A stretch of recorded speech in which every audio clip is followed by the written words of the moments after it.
जर हवी तुम्हा सुंदर धरा, हस रे गगन, ही सृष्टी घालते साद तुम्हा, देते स्मरण. जर हवी तुम्हा सुंदर धरा, हस रे गगन, ही सृष्टी घालते साद तुम्हा, देते स्मरण. ही साद घालती झाडे, कामध्ये थांबती वारे, हे पहा संपले पाणी, मातीस दुखवले कोणी. ही जीवसृष्टी हा निसर्ग सुंदर मातीची पुण्याई, सांगती उद्याच्या पिढ्या मारे, जपा जपा हिरवाई. थांबवू चला हे प्रदूषण, लाभू दे जगा संजीवन, या करू जतन वातावरण, रे चला जपू पर्यावरण.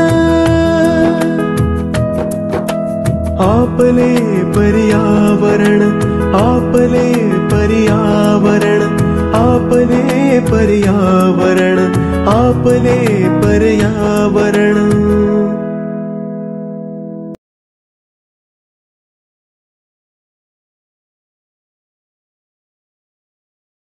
नमस्कार मंडळी, मी सुरभी वालावलकर ठोसर तुम्हा सर्वांचं ऑनलाईन खुली पर्यावरण शाळेच्या 24व्या भागामध्ये मनपूर्वक स्वागत करते.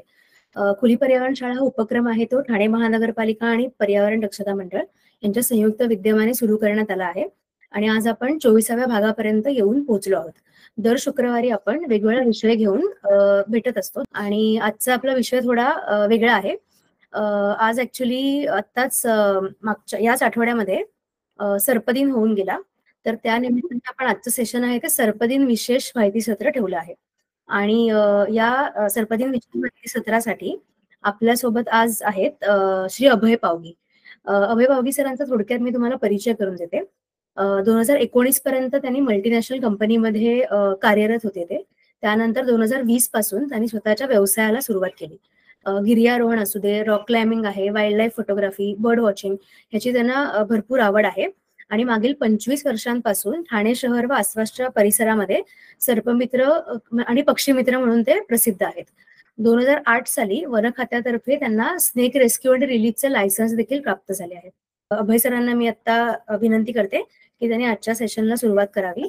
नमस्कार मित्रांनो, मी अभय पावगी. गेली सुरभीने आता सांगितल्याप्रमाणे गेली अनेक वर्ष मी सर्पमित्र आणि पक्षीमित्र म्हणून ठाण्यात काम करतोय. माझं आणि पर्यावरण दक्षता मंडळाचा गेल्या 25 वर्षापासूनचा स्नेह आहे असं म्हणायला हरकत नाही.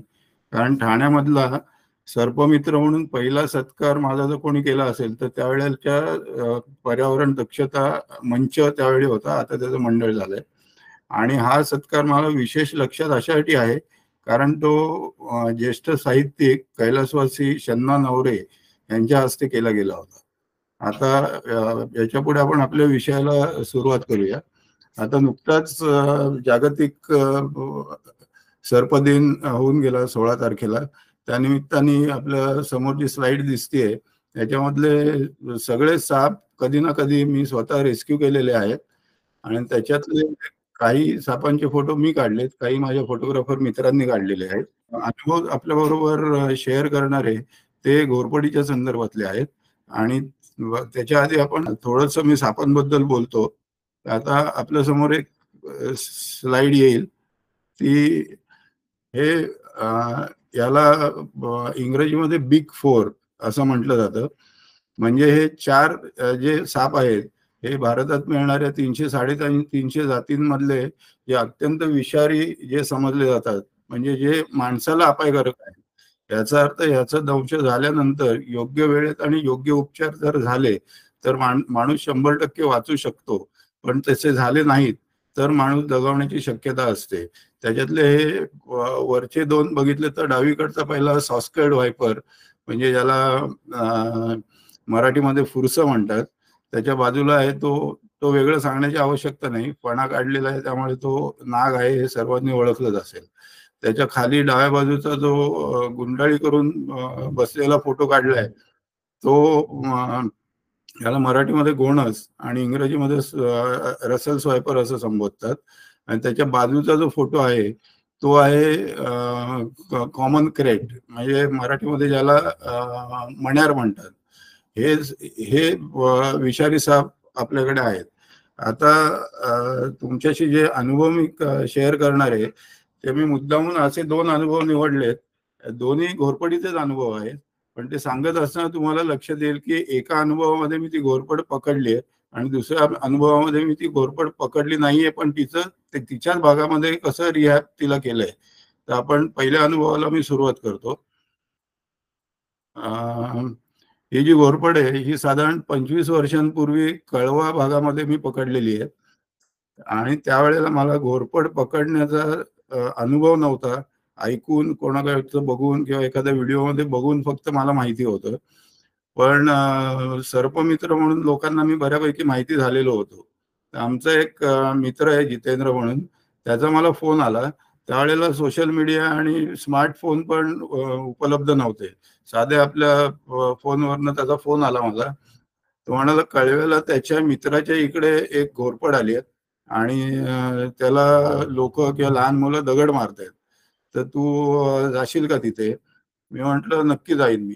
मग आमचे मित्र केदार भट आणि दुसरा अमोल पटवर्धन अशा दोघांना फोन केला, गाडी काढली आणि कळव्याला तिथे पोहोचेपर्यंत आमच्या मित्राचे आणि ज्याच्याकडनं त्याला फोन आलेले अशांचे वारंवार मला फोन येत होते की खूप मोठी आहे घोरपड, तुम्ही पोतं घेऊन या, पकडण्याचं सामान घेऊन या, दोरी घेऊन या, पिंजरा घेऊन या.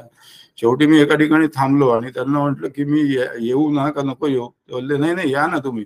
म्हटलं मग आता मी तिथे पोहोचेपर्यंत मीच जर फोन केला पत्ता शोधण्यासाठी तर फक्त तुम्ही अटेंड करा, अदरवाईज तुम्ही मला फोन करू नका, नाही तर उगीच आपला वेळ जातोय. असं करता करता मी तिथे पोचलो. तर तिथे मला त्या ठिकाणी घेऊन गेले जिकडे ती घोरपड होती. तिकडे दुकानाचं शटर होतं आणि त्या शटरला लागून जी दुसऱ्या इतर दुकानांच्या पाट्या अशा त्याला लावून ठेवलेल्या होत्या. त्या पाट्यांच्या मागच्या बाजूला जी गॅप असते त्या गॅप मध्ये ती घोरपड शिरली होती आणि त्या दोन्ही बाजूने तिथल्या लोकांनी दगड पोती वगैरे असं लावून ते बंद केलं होतं. आणि मी तिथे पोचल्यानंतर मी बघितलं तर वरची एक एक पाटी काढून मी ती सगळी एकच पाटी फक्त तिथे शिल्लक ठेवली, सो दॅट पकडायची वेळ आली की जास्त जड वस्तू उचलायला लागू नये म्हणून. नंतर मग ती हलक्या हाताने ती पाटी उघडून बघितली तर आतल्या बाजूला ती घोरपड आत्ता जी हातात दिसते ती घोरपड तिथे आतमध्ये होती. आणि तिचं तोंड बघितलं, तिचं तोंड ज्या दिशेने होतं त्या दिशेने अंदाज करून मी पोझिशन घेतली. मी लोकांना सांगितलं की तुम्ही मी 1 2 3 असं म्हटलं की तुम्ही पटकन ती पाटी उचला, मी आतमध्ये हात घालतो आणि मग ती पकडतो घोरपड. असं करताना परत देवाचं नाव घेतलं, 1 2 3 म्हणालो आणि पाटी त्यांनी उचलली, बघितलं तर तिचं तोंड विरुद्ध दिशेने होतं. परत ती पाटी लावली, परत पोझिशन घेतली, परत मग त्यांना म्हटलं आता मी परत 1 2 3 म्हटलं की तुम्ही ती पाटी उचला. तसं केलं आणि दोन्ही हात घालून एका हातात पोतं धरलं होतं, दुसऱ्या हातात काही नव्हतं. आणि माझं नशीब चांगलं होतं की माझे हात योग्य ठिकाणी त्या घोरपडीच्या शरीरावरती पडले आणि ते घोरपड पकडली गेली. त्यानंतर मग आमचा मित्र आणि फोटोग्राफर केदार भट यांनी काढलेला हा फोटो आहे. हा नंतर मग टाइम्स ऑफ इंडियामध्ये त्याच्यावरती आर्टिकल आणि फोटो वगैरे छापून आला होता. आता ही झाली एक घोरपड. आता याच्यानंतर जवळजवळ 20-22 वर्षांनी म्हणजे आता लॉकडाऊनच्या आसपास कधीतरी ठाण्यामध्येच मला एका ठिकाणाहून फोन आला. ते म्हणाले की अभय तुला एक फोटो पाठवतो, तो बघ बरं अरे ती घोरपड आहे का अजून काही आहे. म्हणून त्यांनी मला फोटो पाठवला. आता काय सोशल मीडिया आपल्या हातात होता त्यामुळे व्हॉट्सअपवरती फोटो होता. मी तो फोटो बघितला तर ती साधारण 1-1.5 फुटाची घोरपड होती ती. तर ते म्हणाले की तू लगेच येऊन तिला रेस्क्यू करशील का. त्यांना म्हटलं मला रेस्क्यू करायला काहीच प्रॉब्लेम नाही, पण म्हटलं मी तुमच्याशी 1-5 मिनिटं बोलतो आणि त्यानंतर तुम्ही जर म्हणालात की नाही तू रेस्क्यू करायलाच हवी तर मग मी येतो आणि ते रेस्क्यू करतो. आता मी त्यांना काही प्रश्न विचारले. त्यातला पहिला प्रश्न होता की तुम्ही इथे किती वर्ष राहताय? तर ते म्हणे काही 10 वर्ष 15 वर्ष. म्हटलं 15 वर्षामध्ये तुम्हाला इथे किती वेळा घोरपड दिसली? ते बोलले एकदाही नाही दिसली. म्हटलं मग आत्ताच ती येण्याचं कारण काय? तेव्हा नाही त्याची आम्हाला काही कल्पना नाही.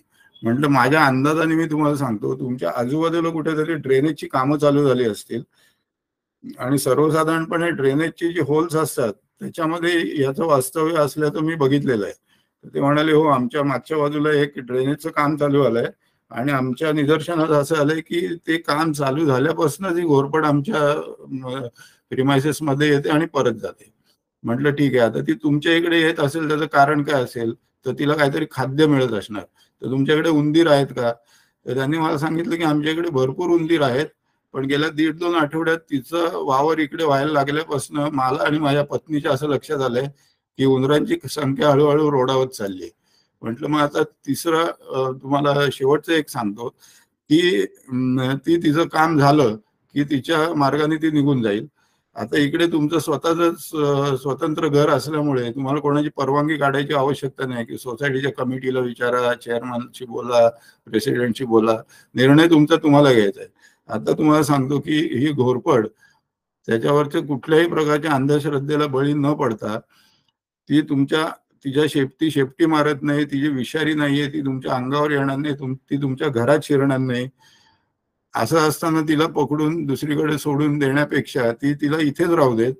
पण तुम्हाला जर असं वाटलं की तुम्हाला तिची अडचण होते तर मला फोन करा, मी येऊन लगेच तिला रेस्क्यू करून घेऊन जाईन.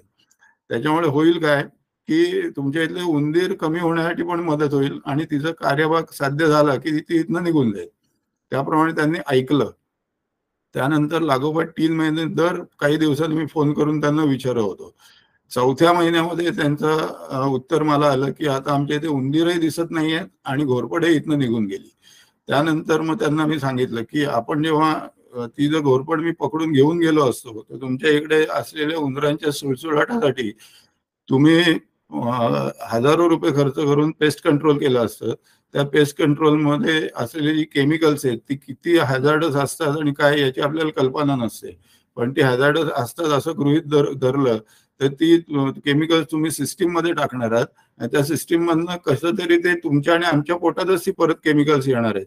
पण आता हे असं सगळं केल्यामुळे झालं काय की एक घोरपड पकडावी लागली नाही आणि तिचं कार्यभाग साध्य झाल्यानंतर 3-3.5 महिन्यांनी ती तिच्या मार्गाने निघून गेली आणि यांच्याकडे असलेले उंदीर पण नष्ट झाले.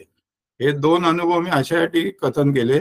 त्याचं कारण असं आहे, पहिल्या अनुभवामध्ये जर बघितलं असेल तर मी सांगितलं त्याप्रमाणे तिकडे लोक दगड मारत होती, म्हणजे तिच्या जीवाला धोका निर्माण झाला होता.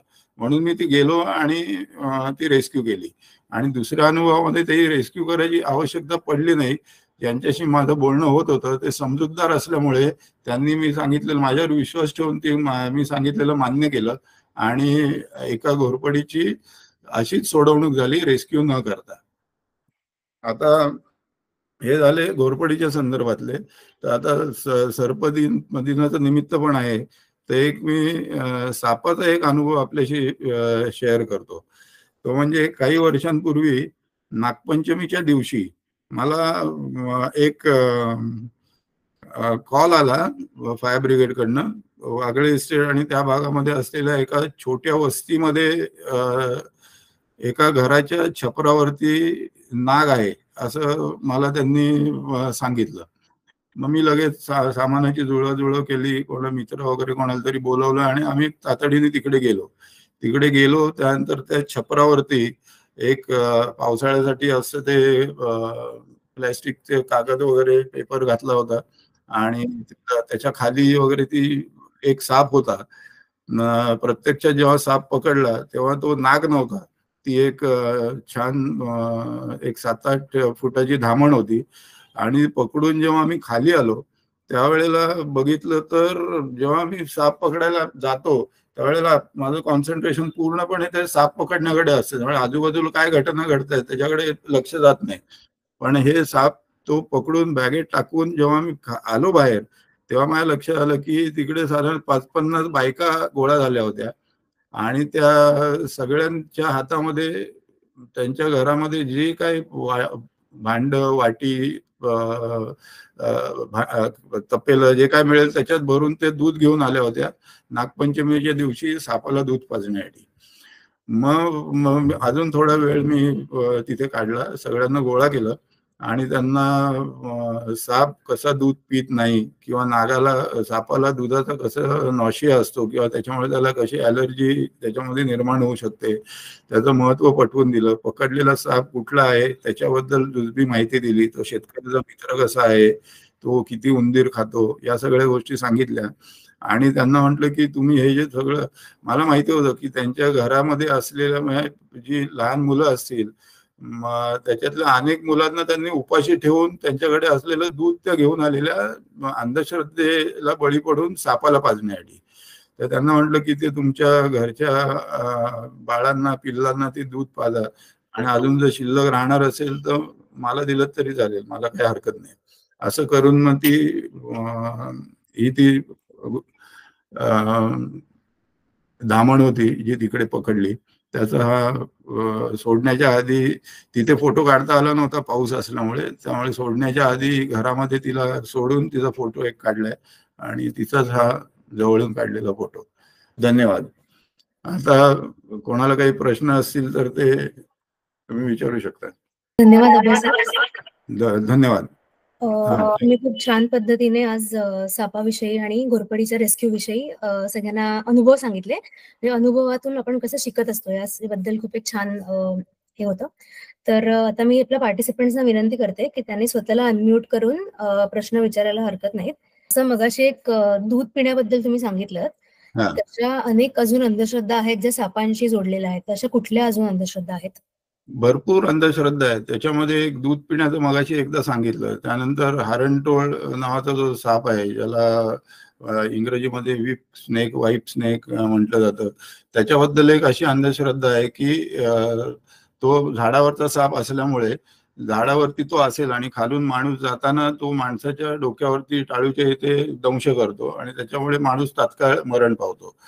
पण पहिली गोष्ट म्हणजे तो सेमी वेनमस, ज्याला पूर्णपणे विषारी नाहीये आणि त्याचं विष माणसाला अपायकारक नाहीये आणि त्याचे विषदंत असतात ते इतर विषारी सापांच्या सारखे तोंडाच्या पुढच्या बाजूला नसून घशाच्या बाजूला असतात. त्यामुळे ते विषदंत माणसाला लागण्याची शक्यताच अजिबात नाहीये. आणि तो इतका नाजूक साप असतो की त्यांनी जर का आपल्या कवटीवरती दंश केला तर त्या कवटीच्या टणकपणामुळे त्याच्या जबड्याला इजा होण्याची शक्यता जास्त असते. त्यामुळे ही अंधश्रद्धाच आहे आणि ही चुकीची समजूत आहे लोकांची. Okay, thank you. आपल्याला अजून एक प्रश्न आलेला आहे, बालावलकर सरांनी विचारलाय. साप दिसल्यावर प्रथम काय करावे? साप दिसल्यावरती पहिली गोष्ट, साप कुठे आहे त्याच्यावरती मी सांगेन. तो जर का शेतात बागेत वगैरे असेल, जर शक्य झालं तर लांबून त्याच्या जवळ न जाता, आता सध्या सोशल मीडिया आपल्याकडे उपलब्ध असल्यामुळे एखादा फोटो काढावा आणि नियरेस्ट तुमच्याकडे जर का सर्पमित्रांचे नंबर असतील तर सर्पमित्रांना किंवा फायर ब्रिगेडला फोन करून सांगावं. ठाण्याच्या भागामध्ये जर असाल तर फायर ब्रिगेडमध्ये माझे नंबर देखील आहेतच, माझ्या व्यतिरिक्त इतर यांचे, आणि जर नसतील तर आपापल्याकडे नंबर ठेवायला काय हरकत नाही. ओके, पुढचा एक प्रश्न आपल्याकडे आलेला आहे की जर स्नेक बाईट झाला तर डॉक्टरकडे न्यायच्या आधी फर्स्ट एड कुठली आवश्यक आहे करणे? तेव्हा स्नेक बाईट झाल्यानंतर तुमच्याकडे साधारण कमीत कमी 1.5 तास तरी असतो डॉक्टरकडे जाऊन ट्रीटमेंट घेण्यासाठी. तर माझ्या वैयक्तिक मतानुसार कुठल्याही प्रकारचा फर्स्ट एड न करता, कारण तो चावलेला साप कुठल्या जातीचा आहे, मुळात तो विषारी आहे का बिनविषारी आहे हे आपल्याला माहीत नसतं. त्यामुळे त्या पेशंटला जास्तीत जास्त धीर देऊन त्याला उकडणार नाही, हवा ऑक्सिजन व्यवस्थित मिळेल असं करून त्याला डॉक्टरकडे घेऊन जाणं, हे माझं वैयक्तिक मत आहे. त्याच्यामध्ये फर्स्ट एडच्या कोर्समध्ये वगैरे बऱ्याच गोष्टी सांगितल्या जातात, पण त्याच्यामध्ये वेळ घालवण्यापेक्षा त्या फर्स्ट एड मध्ये वेळ घालवण्याच्या वेळामध्ये तुम्ही आता सगळीकडे जवळ जवळ हॉस्पिटल्स उपलब्ध असतात, तिकडे हॉस्पिटलमध्ये घेऊन जावं. म्हणजे त्यांनी ते सांगितलं होतं की काठीमध्ये ठेवून ते बाजूने पट्टी बांधणे वगैरे ते पर्याय इथे. त्याच्यासाठी तो ट्रेंड माणूस कोण असेल तो करेलच ना. आपण त्याच्यासाठी आपण ट्रेनिंग घेतलंय का? तुम्ही ट्रेनिंग घेतलं नसेल तर ते साहित्य उपलब्ध होणं, त्यानंतर तुम्ही ते बांधणं, ते सगळं करणं, याच्यामध्ये जो वेळ जाईल त्याच्यामध्ये तुम्ही त्या पेशंटला घेऊन डॉक्टरकडे पोचाल. ओके. पूर्वीच्या काळी म्हणजे जेव्हा तुम्ही साप पकडायला सुरुवात केली तो काळ आणि आत्ताचा जर आपण काळ बघितला तर त्या दोन्ही काळामध्ये लोकांच्या मेंटॅलिटीमध्ये काही फरक झाला आहे का सापाविषयी? लोकांच्या म्हणजे ज्यांना साप दिसतो त्यांच्या का पकडणाऱ्यांच्या का दोघांच्या? दोन्हीच्या. आता लोकांच्या याच्यामध्ये अवेअरनेस खूप वाढलेला आहे, खूप म्हणजे खूपच वाढलाय. आता त्याच्यामध्ये कसं काही जण प्रसिद्धीमुळे पण करत असतील की माझं लगेच ते सोशल मीडियावरती नाव येईल, फोटो येईल, मी वगैरे काही करून आपल्याला ते साप वाचवायचे असतात. त्यावेळी तसं जरी असलं त्याच्यामध्ये काय म्हणतात त्याला, एखादी गोष्ट अति करण्यापेक्षा ज्या प्रकारे तो अवेअरनेस क्रिएट झालाय त्यामुळे सर्पमित्रांना बोलवण्याचं प्रमाण खूप झालेलं आहे. त्यामुळे ही एक गुड साईन माझ्या दृष्टीने तरी आहे की लोकांमध्ये तो अवेअरनेस क्रिएट झालाय की साप दिसल्यावरती त्याला न मारता सर्पमित्रांना बोलावणे. आणि माझ्या वेळेला ठाण्यामध्ये तरी ठराविक 2-3च सर्पमित्र होते, पण त्याच्यानंतर म्हणजे त्याची आवड असणाऱ्यांची संख्या पण वाढली. त्याच्यामध्ये पण खूप चांगलं करणारे, चांगली कामं करणारे लोक पण आहेत. आणि वन खात्याने एक सोशल मीडियावरती ग्रुपच तयार केलाय ज्याच्यामध्ये त्यांच्या दृष्टीने असलेले चांगले सर्पमित्रांचे नंबर आणि नावं आहेत. त्यामुळे कोणाकडे जरी गेलं तरी त्याचं नोटिफिकेशन त्या ग्रुपवर येतं आणि मग तिथे नियरेस्ट जो कोण सर्पमित्र असेल तो जाऊन तिकडे ते कॉल अटेंड करतो. सर, मला एक प्रश्न विचारायचा आहे. मी संजय आपटे डोंबिवलीवरून बोलतोय. बोला. आता तुम्ही जे सांगितलं की जवळच्या दवाखान्यात आपण घेऊन जावं, तर मला असा प्रश्न आहे की ज्या डिस्पेन्सरी किंवा कोणतेही जवळचे दवाखाने किंवा हॉस्पिटल असतात तिथे उपचार होऊ शकतात का? हे जर का प्रायव्हेट हॉस्पिटल्स असतील तर आता ठाण्यातले ज्युपिटर सारख्या हॉस्पिटल्स मध्ये आता उपचार होतात, पण तुमच्या नियरेस्ट जे काय सरकारी हॉस्पिटल्स असतात तिकडे त्याच्यासाठी लागणारं साहित्य, किट, रेस्पिरेटरी सिस्टीम आणि अँटीडोट म्हणजे प्रतिविष याला म्हणतो, हे तिकडे त्यांना ठेवणं हे मॅन्डेटरी असतं. तर तिकडे त्याचे उपचार व्हायलाच पाहिजेत, म्हणजे होतातच. ठाण्यामध्ये सिव्हिल हॉस्पिटल आणि छत्रपती शिवाजी या दोन्ही ठिकाणी उपचार होतात. ओके. तसंच तुमच्या जवळपास जर असेल हॉस्पिटल तिकडे तुम्ही एक काळजी घेऊ शकता. जर का तुम्हाला असं वाटत असेल की आपल्याला असं काहीतरी इंटरॅक्शन होण्याची शक्यता आहे तर जवळपासची जी सरकारी हॉस्पिटल्स किंवा डिस्पेन्सरी दवाखाने जे असतील तिकडे जाऊन ह्या सगळ्या गोष्टी आहेत ना याची शहानिशा तुम्ही करून घेऊ शकता. आणि जर नसेल तर तिकडे ठेवण्यासाठीचं निवेदन तुम्ही त्यांना देऊ शकता. Okay, thank you sir. थँक्यू. पुढचा एक प्रश्न आपण घेऊ शकतो, कारण आत्ताच उल्लेख झाला की अनेक सर्पमित्र उपलब्ध असतात, तर सापाला पकडण्यासाठी स्पेसिफिक ट्रेनिंग मिळतं का? सापाला पकडण्यासाठी एक तर BNHS हा जो ऑर्गनायझेशन आहे त्यांचा एक करस्पॉन्डन्स कोर्स आहे 1 वर्षाचा. त्याच्यामध्ये प्रॅक्टिकल नॉलेज तुम्हाला मिळू शकतं. आणि आगुंब्याला जे मद्रास स्नेक पार्क आणि त्या भागामध्ये पण काही कोर्सेस आहेत, पण त्याची 100% माहिती माझ्याकडे नाही आहे. एखाद्याला जर कोण इंटरेस्टेड असेल त्यांनी मला संपर्क साधला तर मी त्याला ती माहिती उपलब्ध करून देईन. पण बाकी इकडे बहुतांशी लोक कोणाच्या तरी हाताखाली बघून शिकून आणि मग सोशल मीडियावरती साहित्य उपलब्ध असतं, पुस्तकं असतात, जे सिनियर्स असतात त्यांच्याकडनं कळून अनुभवानेच करायला लागतात. ओके. पुढचा प्रश्न आहे की बरेच सर्पमित्र असतात पण काही जणांकडेच गव्हर्नमेंटचा म्हणजे ID असतो दिलेला, तर त्याचं काय प्रोसेस आहे? म्हणजे आपल्याकडे समजा एखादा सर्पमित्र आला तर आपण कसं काय सांगू शकतो की हा ऍक्च्युअल सर्पमित्र आहे, फॉरेस्ट डिपार्टमेंटच्या असोसिएटेड आहे का, म्हणजे वेगळ्या कारणासाठी आला आहे असं? आपल्या इथे तरी 2008 मध्ये काही सर्पमित्रांना लायसन्स दिली होती. ते जेवढे होते त्याच्यापेक्षा बऱ्याच पटीने आता वाढलेले आहेत आणि त्यांना लायसन्स देण्याच्या दृष्टीने जी काय पावलं उचलायला पाहिजेत ती उचलण्याचं काम चालू आहे.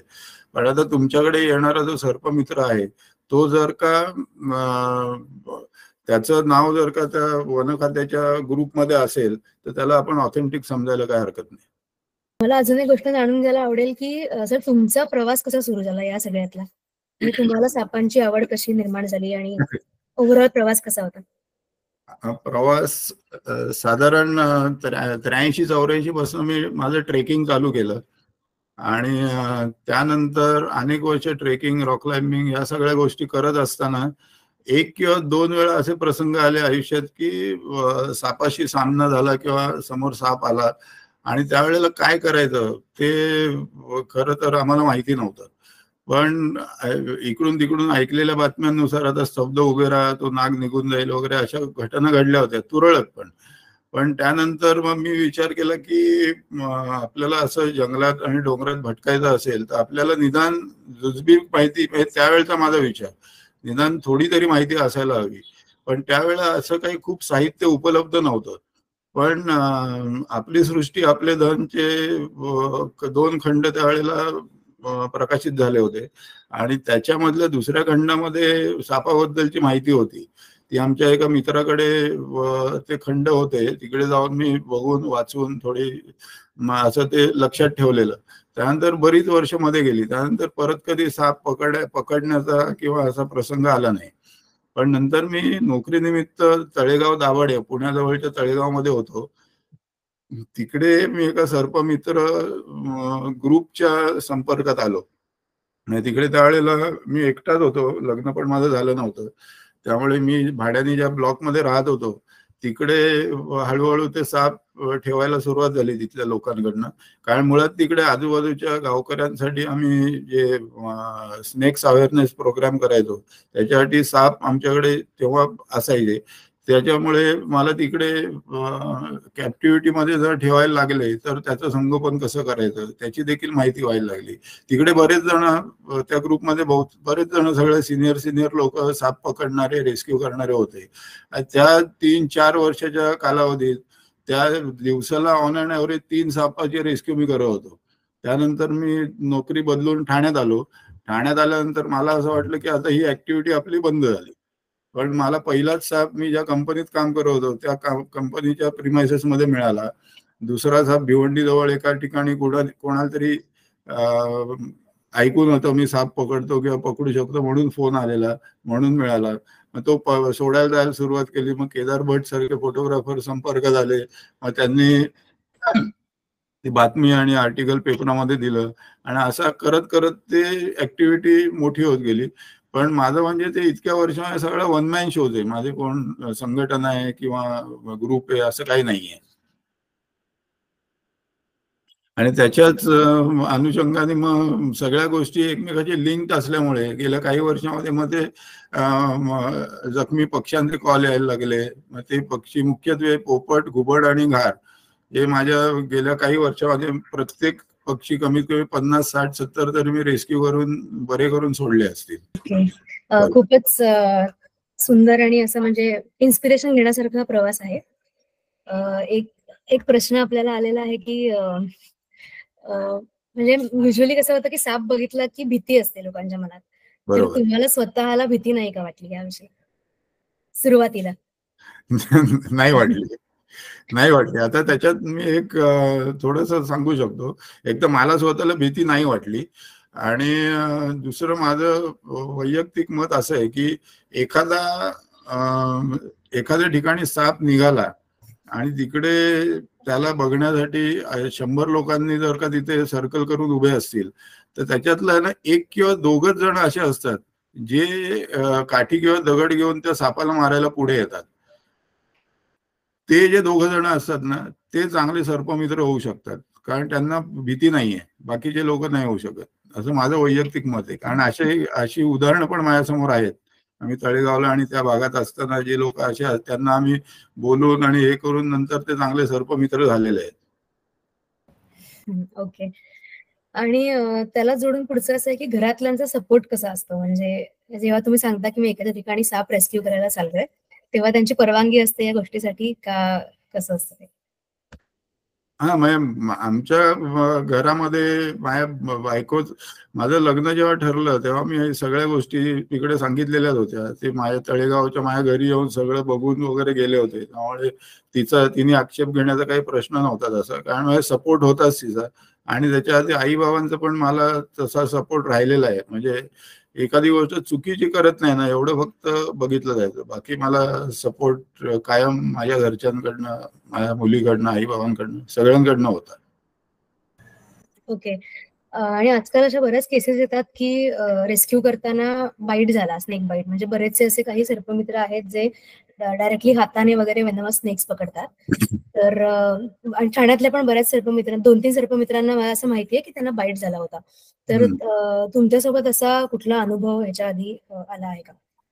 नाही, नशिबाने अजूनपर्यंत मला स्नेक बाईट झालेत, पण ते सगळे बिनविषारी झाले. विषारी सापांचं हे मला अजूनपर्यंत एकदाही झाला नाहीये. तेवढी कदाचित काळजी पण घेतली जाते, नशिबाने पण साथ दिलाय. आणि दुसरं म्हणजे एक प्रकारे काही काही जणांना ते एक प्रकारचा शो शाईन करायची सवय असते. तसं मी कधी आतापर्यंत तरी केलं तर मलाही आठवत नाहीये, आणि अजून कोणाला आठवणार पण नाही की तसं मी केलंय. त्यामुळे कदाचित तसा प्रसंग अजूनपर्यंत तरी ओढवला नाहीये. येस, बरोबर. म्हणजे सगळ्या प्रकारची काळजी घेऊन जर आपण स्नेक रेस्क्यू केला तर बाईटचे चान्सेस एकदम 0 असतात. राईट. ओके.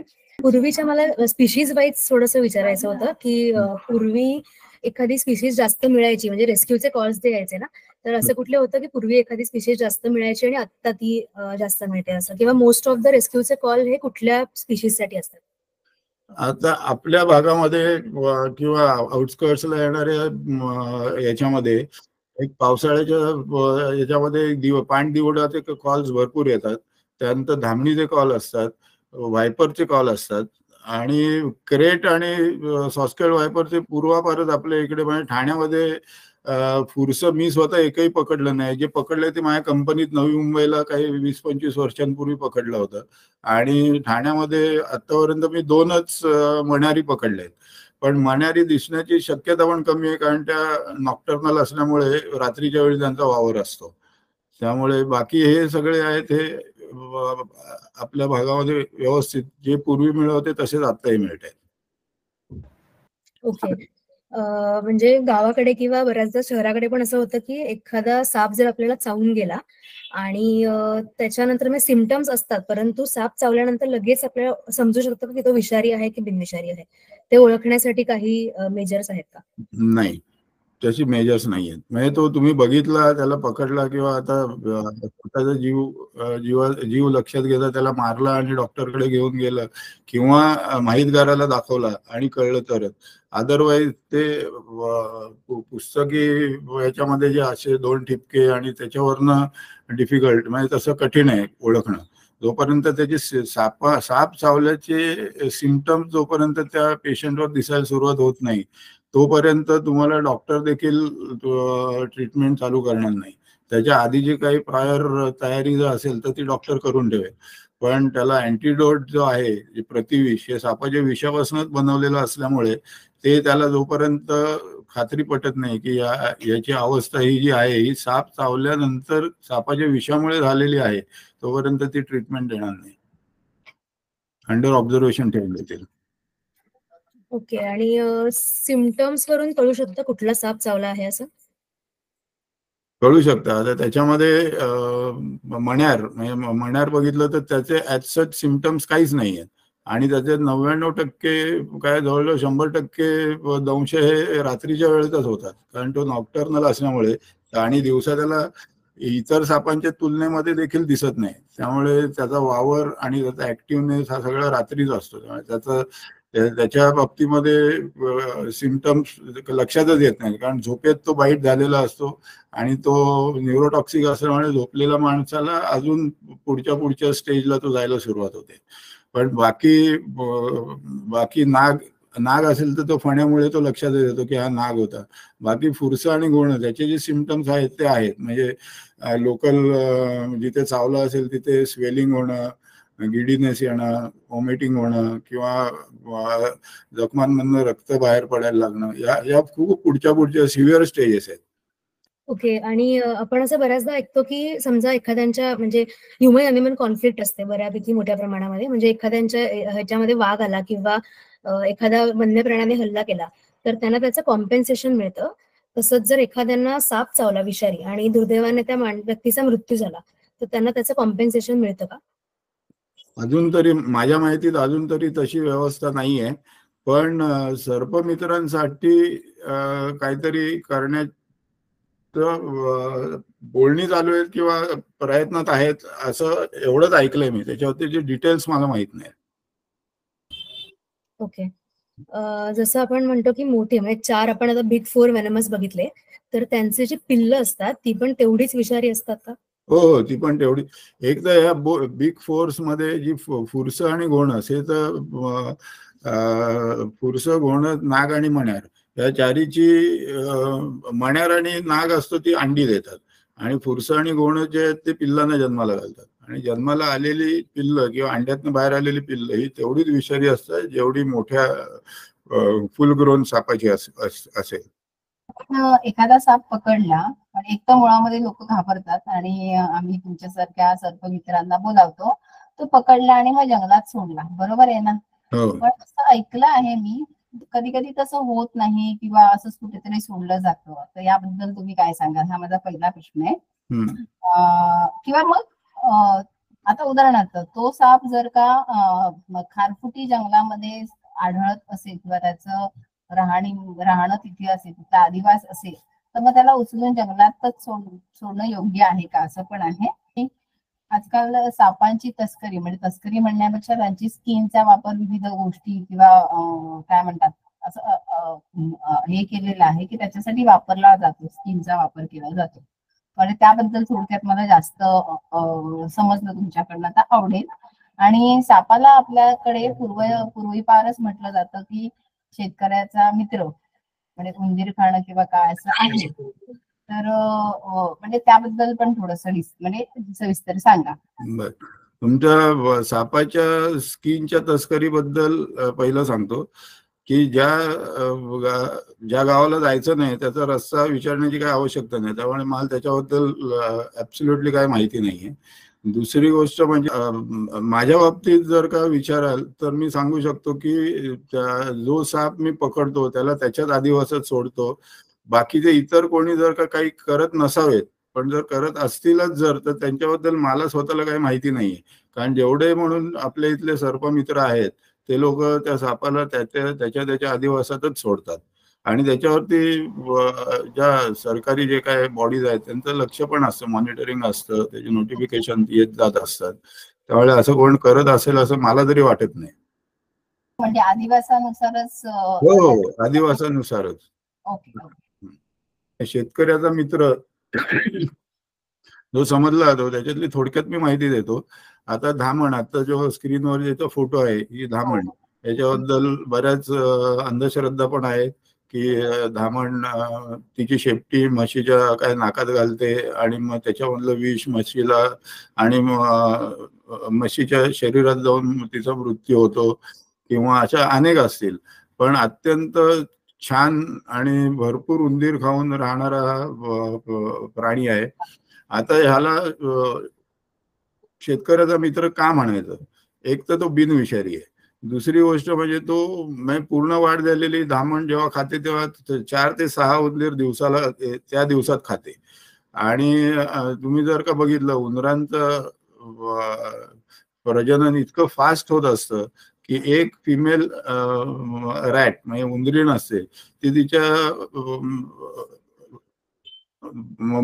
प्रोडक्शनला ती मॅच्युअर झाली की तिच्या आयुष्यभरामध्ये 240 वेळा डिलिव्हरी करते. एक फिमेल रॅट ही त्याच्या आयुष्यामध्ये 1200-1500 उंदरांना जन्माला घालतो.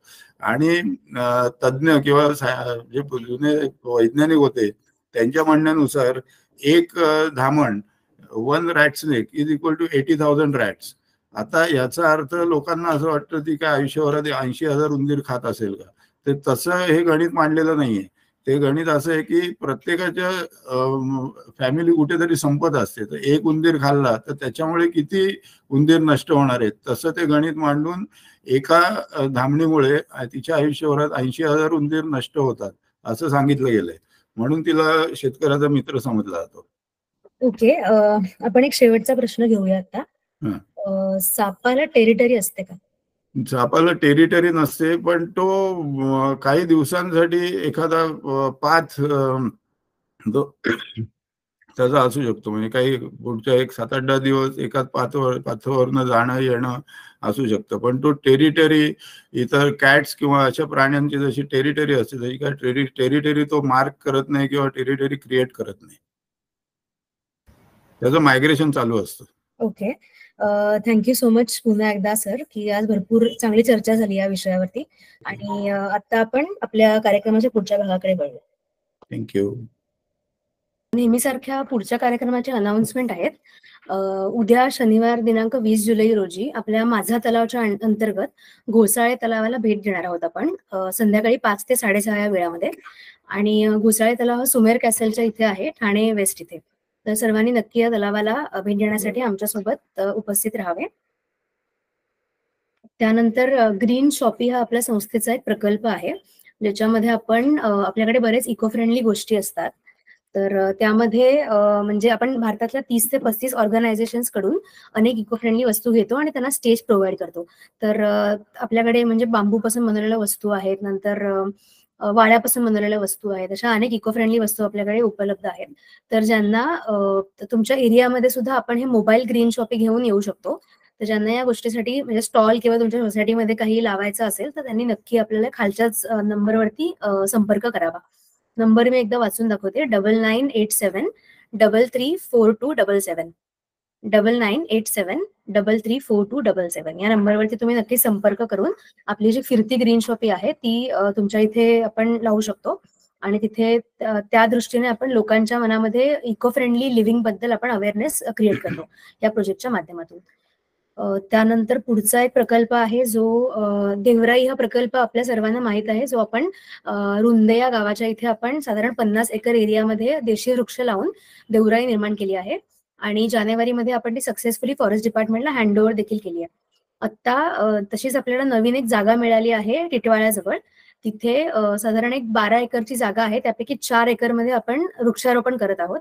आणि आता जुलै 2nd वीक पासून आपलं वृक्षारोपण सुरू झालं आहे. तर ज्यांना वृक्षारोपण करण्यामध्ये इंटरेस्ट आहे त्यांनी या ठिकाणी नक्की भेट देऊन आपल्यासोबत प्लांटेशन करावे अशी विनंती आहे सर्वांना. आपले व्हॉलंटियर्स इथे उपलब्ध असतात, तर जेव्हा तुम्हाला जायचं असेल तेव्हा तुम्ही ग्रुपवरती इन्फॉर्म केलं तरी चालेल. मग त्याप्रमाणे आपण तिकडे सांगून तुमच्या सुद्धा प्लांटेशनचं आपण तिथे सोय करू शकतो. त्यानंतर पुढच्या सेशन विषयी सांगू इच्छिते की 26 जुलैला जागतिक खारफुटी दिन असतो. त्यानिमित्ताने आपण मॅनग्रोव्ज डे या विषयावरती हेमंत कारखाने सरांचं सेशन ठेवलं आहे. मॅनग्रोव्हचा इम्पॉर्टन्स किंवा मॅनग्रोव्हचे काम महत्वाचे आहे, त्याचे इकोसिस्टीम मधलं स्थान काय आहे याविषयी आपल्याला सर मार्गदर्शन करतील. तर आपण पुन्हा भेटणार आहोत पुढच्या शुक्रवारी. आणि पुन्हा एकदा मला सर्व पार्टिसिपंटचे आभार मानावेसे वाटतात की त्यांनी आपलं हे सेशन आज अटेंड केलं आणि भरपूर चर्चा खूप छान रंगली आपली आजच्या सेशनमध्ये. आणि पुन्हा एकदा अभय सरांचे देखील आभार की त्यांनी आज खूप छान मार्गदर्शन केलं आपल्या सर्वांना. आणि सापाविषयीच्या अनेक आपल्या मनात प्रश्न होते, ते सर्व प्रश्नांची उत्तरं आपल्याला नक्कीच मिळाली असतील या सेशनच्या माध्यमातून. तर नक्की तुम्हाला मी आपल्या ग्रुपवरती अभय सरांचा मोबाईल नंबर देखील शेअर करेन. समजा तुमच्या एरियामध्ये तुम्हाला साप आढळून आला तर तुम्ही नक्की त्यांना फोन करू शकता आणि ते तुमच्या इथे साप रेस्क्यू करायला येतील. तुम्ही तुमच्या अजून 4-5 जणांना सुद्धा याविषयी माहिती सांगा आणि नक्की तुम्ही अजून लोकांना अवेअर कराल या विषयाबद्दल अशी मला खात्री आहे. तर पुन्हा आपण आता पुढच्या शुक्रवारी भेटूया 26 जुलैला. तोपर्यंत नमस्कार.